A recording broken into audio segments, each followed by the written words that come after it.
प्रभु यीशु मसीह के सामर्थ्य नाम में आप सबों को जय मसीह की। अजीजों, आज के मनन का भाग हमने लिया है कुलुस्सियों की किताब अध्याय 4 उसकी 2 आयत और लिखा है, प्रार्थना में लगे रहो और धन्यवाद के साथ उसमें जागृत रहो। अजीजों, एक बात मैं आज आपसे कहना चाहता हूं और वो ये है कि आज भी कई मसीहों ने प्रार्थना की ताकत को नहीं समझा। आज भी कई मसीह लोग प्रार्थना की ताकत के रहस्य को भी जान नहीं पा रहे। और मैं आपसे कहना चाहता हूं कि परमेश्वर से जब आप और मैं प्रार्थना करते हैं, जब आप और मैं उसके संग समय बिताते हैं, सच कहूं परमेश्वर आपको मुझे अपनी अद्वितीय ताकत से भरता है। अब तक हमने प्रार्थना करना नहीं सीखा है। अब तक हम उस ताकत के बारे में या उस सामर्थ्य के बारे में नहीं जान पाए जो आपको मुझे प्रार्थना से मिलती है। इसलिए मैं आपसे कहना चाहता हूं, एक विश्वासी होने के नाते आपको मुझे जो चीज सीखने की जरूरत और बढ़ने की जरूरत है जिसमें, और वह है परमेश्वर से निरंतर प्रार्थना में। हमने देखा है कि आज दुनिया के जो बड़े बड़े देश हैं वे अलग अलग वेपन बना रहे हैं, हथियार बना रहे हैं, क्योंकि उन्हें लगता है कि जितने बड़े बड़े हथियार वे बनाएंगे उतने अधिक शक्तिशाली वे होंगे। लेकिन मैं सोचता हूं, जब मैं बाइबल को पढ़ता हूं मुझे पता चलता, और वो ये है, एक देश मजबूत होता है घुटनों के ऊपर, एक व्यक्तिगत जीवन मजबूत होता है घुटनों के ऊपर, परिवार मजबूत किया जाता है घुटनों के ऊपर, देश मजबूत किया जाता है घुटनों के ऊपर।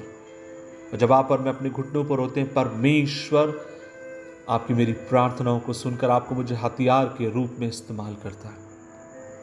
इसलिए आज सुबह के समय मेरी प्रभु से प्रार्थना और वो ये है कि आइए आप और मैं उस प्रार्थना की ताकत को समझें, उस प्रार्थना के रहस्य को जानें जिसके द्वारा परमेश्वर अद्वितीय काम करता है।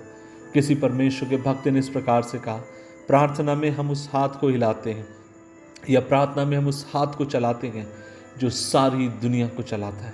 हाँ मेरे भाई, हाँ मेरी बहन, आपके मेरे जीवन की समस्याओं का समाधान प्रार्थना के द्वारा परमेश्वर आपके ऊपर, मेरे ऊपर परमेश्वर प्रकट करना चाहते हैं। और परमेश्वर चाहते हैं कि आप और मैं प्रार्थना में उसको ढूंढें, आप और मैं इबादत में उसको ढूंढें, आप और मैं एक ऐसी प्रार्थना करने वाले व्यक्ति बन जाए जो बिना थके, बिना हारे, लगातार परमेश्वर से मांगने वाले लोग हों। मैं हमेशा इस बात को कहता हूं कि प्रभु यीशु मसीह के बाद अगर मेरे जीवन के ऊपर सबसे अधिक प्रभाव किसी ने छोड़ा वो था मेरे माँ का, जो प्रार्थना करने वाली एक महिला थी, जो परमेश्वर के संग लगे रहने वाली एक महिला थी।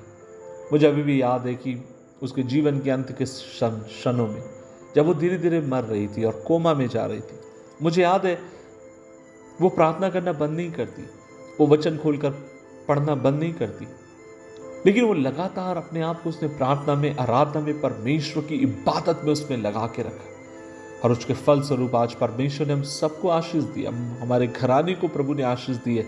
मैं आपसे यही कहना चाहता हूँ, मेरी माँ, मेरे भाई, मेरी बहन, प्रार्थना में हिम्मत मत हार, प्रार्थना में थकना नहीं, क्योंकि जब तू और अपने परमेश्वर के सामने अपने हाथों को फैलाए, जब तू अपने परमेश्वर के सामने दुआ करे, प्रार्थना करे, स्वर्ग का परमेश्वर तेरी प्रार्थनाओं को सुनकर हाँ और आमीन में उत्तर देने वाला खुदा प्रभु प्रार्थनाओं को सुनता है। दुआ करें। प्रभु जी, हम धन्यवाद देते हैं इस दिन के लिए, और हम धन्यवाद देते हैं कि हम एक ऐसे खुदा की सेवा करते हैं जो हमारी प्रार्थनाओं को सुनता है और हमारी विनती और निवेदनों के ऊपर कान लगाता है। होने दे प्रभु जी, इस बात पर और अधिक हम विश्वास रखें और अडिग रहें और तेरे नाम से आगे की तरफ बढ़ते जाएं। यीशु मसीह के नाम से मांगते हैं, आमीन, आमीन, आमीन।